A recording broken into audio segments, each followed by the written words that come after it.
Bom, pessoal, terminando aí o terceiro e último bloco do Ensinando o Verdadeiro Evangelho. Eu falei o que foi tirado, o que foi colocado, né?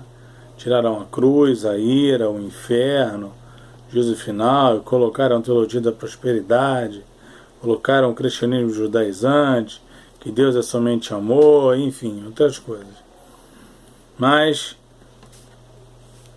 voltando ao Evangelho de Cristo, eu elenquei alguns pontos e eu vou explicar. Primeiro ponto: exponha a extrema miserabilidade humana. O homem, desde que nasceu, ele nasceu pecador, herdando a corrupção moral de Adão e a culpa legal. Tá? O Salmo 51:5 diz: em pecado me concebeu a minha mãe. Romanos 3:23, porque todos pecaram e destituídos estão da glória de Deus. O Salmo 14, o Salmo 53, diz que Deus olhou do céu para a terra e não viu um justo. Eclesiastes 7:29, diz que Deus fez o homem reto, mas ele escolheu trilhar caminhos errados. O homem é corrupto por natureza. Romanos 8 diz que o pendor da carne é inimizade contra Deus. O ser humano, por si mesmo, nunca irá a Deus. Sempre vai pender para o lado do pecado. Isso precisa ser exposto à igreja. Segundo ponto: exponha que Deus é santo e que odeia o pecado. Levítico 19:2, 1 Pedro 1:15-16 diz que Deus é santo. Ele quer que seu povo seja santo, kadosh, separado, tá?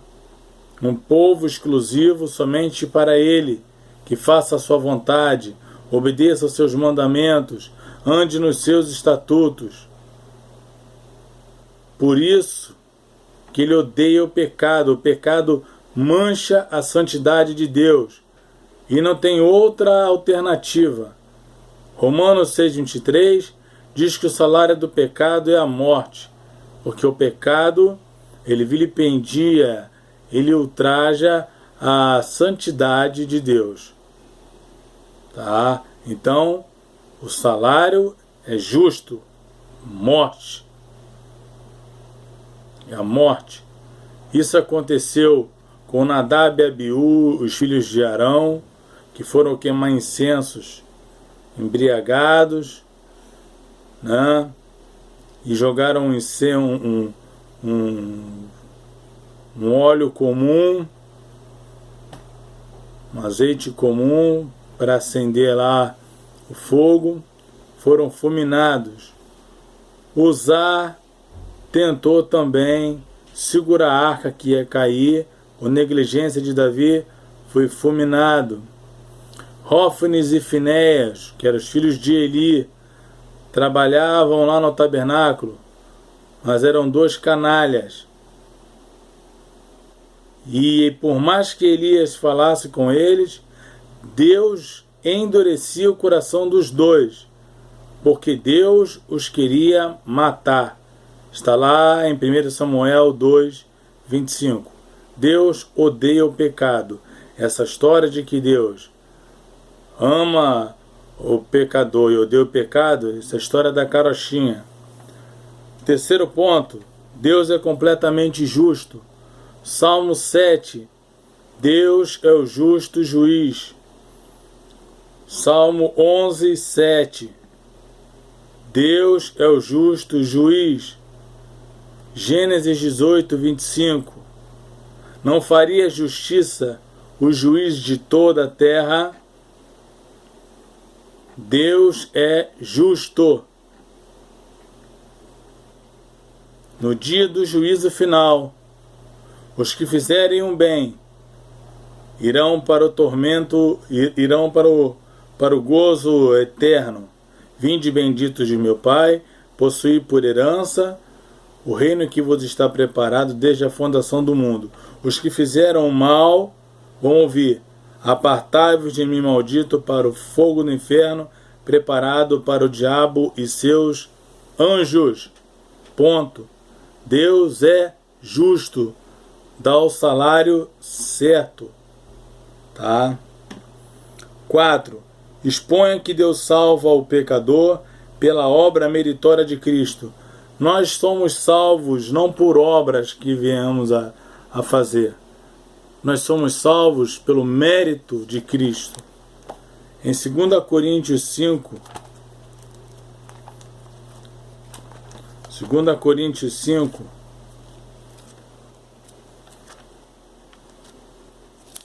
(18 a 20), diz assim, 21.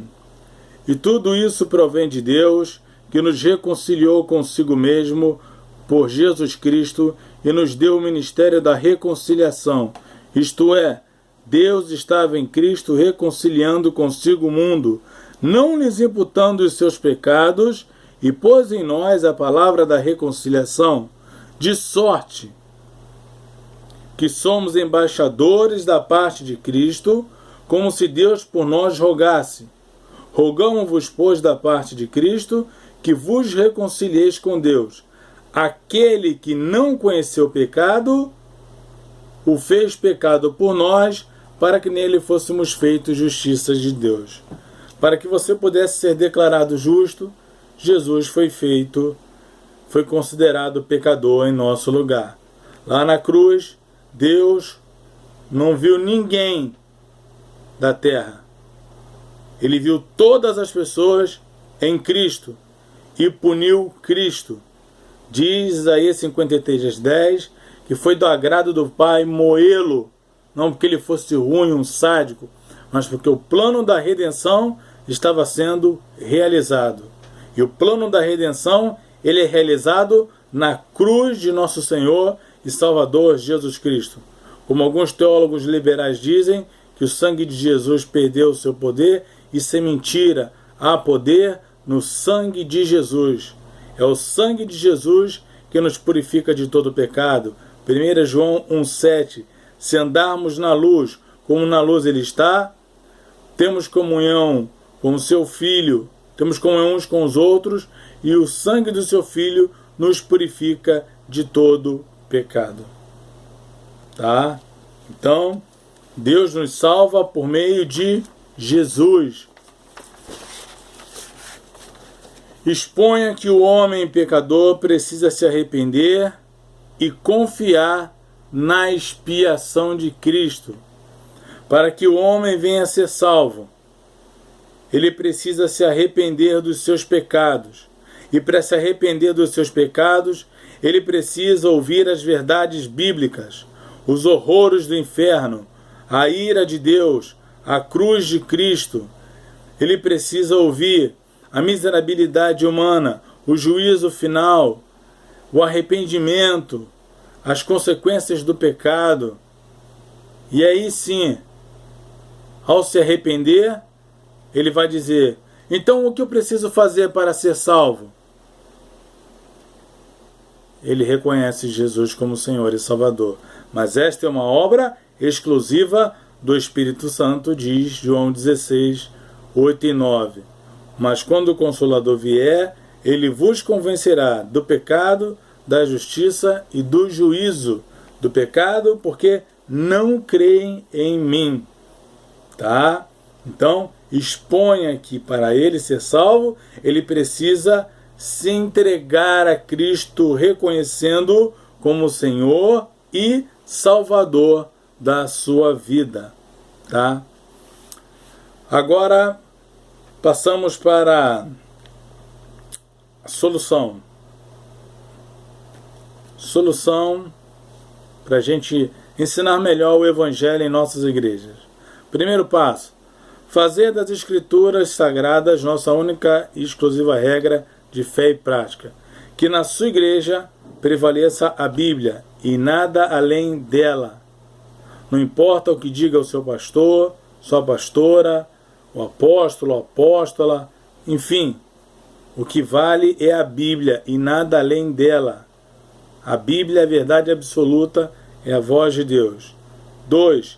Treinar melhor e capacitar os nossos pastores na Bíblia, com cursos de teologia, com cursos de obreiros. Ele pode fazer isso. 3.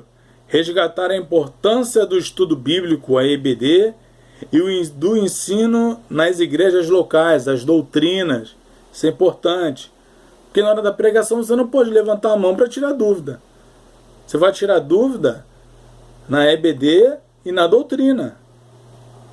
É lá que você vai tirar suas dúvidas. Tá? Fortalecer a escola bíblica dominical, o material, um conteúdo pesado, bacana, bom, sabe? Um assunto importante como justificação, propiciação, reforma protestante, regeneração, o que recebemos com a cruz de Cristo, que será o próximo tema, e entre outros aí. Reforçar. 5. Centralizar a cruz de Cristo. Paulo disse em 1 Coríntios 2, versículo 2.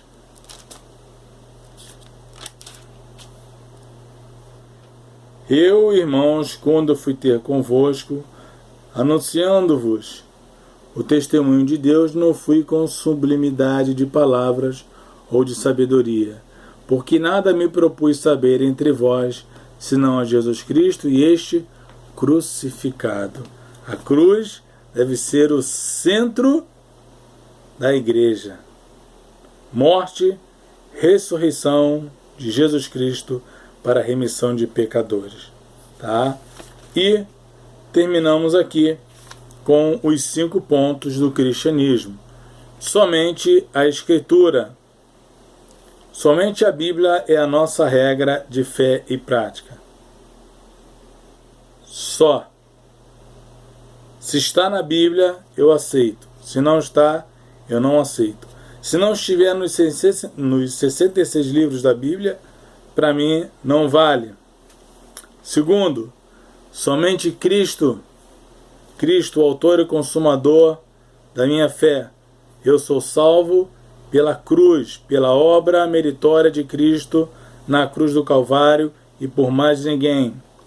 Terceiro, pela graça, favor imerecido, dar um presente para quem não merece. O mundo não tinha um justo sequer, e ainda assim Deus enviou o seu Filho amado para morrer e remir e nos resgatar dos nossos pecados. Fez a propiciação pelos nossos pecados. Tá? Quarto, somente a fé. Um cristão de verdade vive pela fé. A fé em quem? A fé em Deus.